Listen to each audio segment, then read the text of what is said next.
O persoal de limpeza do Hospital da Barbanza concentrouse esta mañá para seguir reclamando igualdade de condicións laborais cos traballadores do Sergas. A CIGA lamenta que a Consellería de Sanidade non reciba o colectivo para falar e buscar solucións. A semana pasada, as traballadoras do Servizo de Limpeza do Hospital da Barbanza iniciaron unha serie de mobilizacións para exixir igualdade de condicións laborais co persoal do Sergas.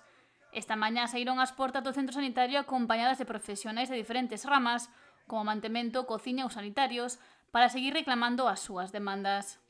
Nos agardamos que daqui a pouco, antes de rematar o ano, teñamos algún contacto, algún noticia por parte da Consellería, porque non nos recibiron siquera. É dicir, xa non é unha cuestión de que podamos discrepar, de que haxa diferentes puntos de opinión, e de que haxa negativa incluso, é que non hai siquera un chamamento, pensamos que xa é un problema de educación por parte da Consellería non recibir as traballadoras da limpeza dos seus hospitais, porque están reclamando non solamente en Ribeira, sino tamén no Salnés e en Cee, non?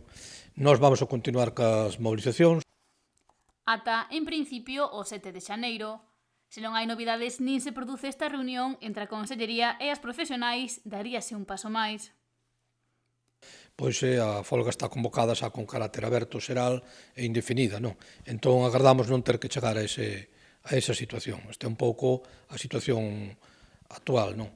Partimos dunha reivindicación que consideramos totalmente xusta, dado que, mentras nos hospitais de referencia, como é o de Santiago, neste caso, o de Coruña, no caso que ocupa C, e o de Pontevedra, que é o que corresponde ao Salnés, teñen mellores situacións, porque están equiparadas ao personal do Sergas, non?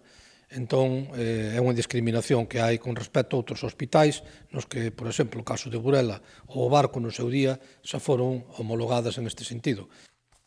Afirma que semella unha situación surrealista, xa que só estes 3 hospitais manteñen esta diferenza de condicións neste servizo. As profesionais demandan algo que consideran esencial.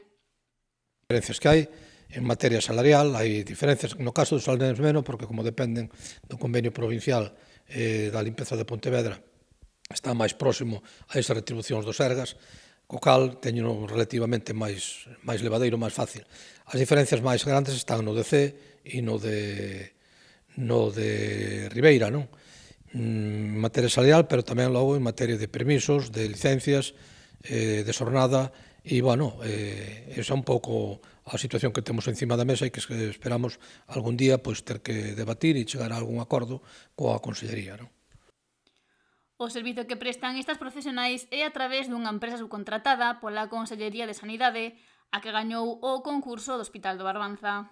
A empresa, digamos que está un pouco, digamos, como de perfil, no sentido de que as empresas pagan polo que o Sergas determine. Co cal, o día de mañán, se sale unha licitación con aquela cuantía, porque se reconocen aquelas condicións económicas e, polo tanto, haberá que incrementar ou non esa partida orzamentaria, a empresa dá o mesmo, o que ten que cumplir é co que lle ordena o Sergas en ese momento.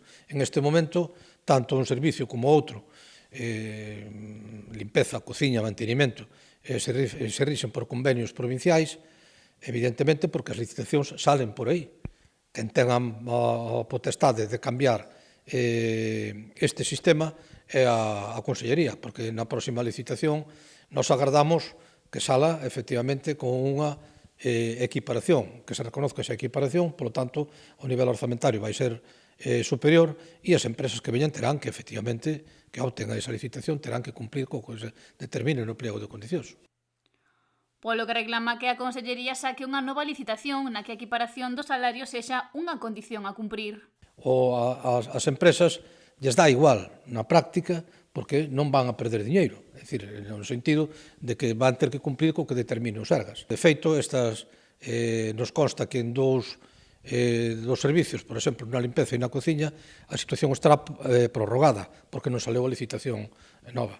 Mentras, nós queremos ter ese tempo para poder, efectivamente, preparar, entrar a estar na mesa da licitación para que se reconozcan, efectivamente, cando menos, algúns dos dereitos dos que se reivindican. Polo que o seu obxectivo principal é que a Consellería oferte as mellores condicións. Se fala da privatización dos servizos públicos, como é o caso, non? E isto é un exemplo, efectivamente, da corrupción que hai no sistema, non no sentido do que haxa xente corrupta, que haberá. Me refiro ao corrupto que é o sistema, porque se en 3 anos que tes a licitación te acolles ao orzamento inicial da licitación, ao mellor non perdes moito diñeiro, ou incluso ganas pouco, ou incluso perdendo. Donde se realmente lle sacan lucro e máis beneficio? Cando está a situación prorrogada, porque como están fora do orzamento e teñen que facer o servicio sí ou sí, a Consellería non queda máis remedio que poñer os cartos encima da mesa. O colectivo de traballadoras enviou 3 escritos ao departamento dirixido por Antonio Gómez Camaño e non recibiu resposta. Os profesionais do servizo do Barbanza concéntrase ante as portas do hospital os martes e os mércores, mentres que en Cee farán unha folga que comezará mañá mércores e rematará o venres 21. Accións as que recorren as traballadoras do servizo de limpeza para que a reciban na Consellería.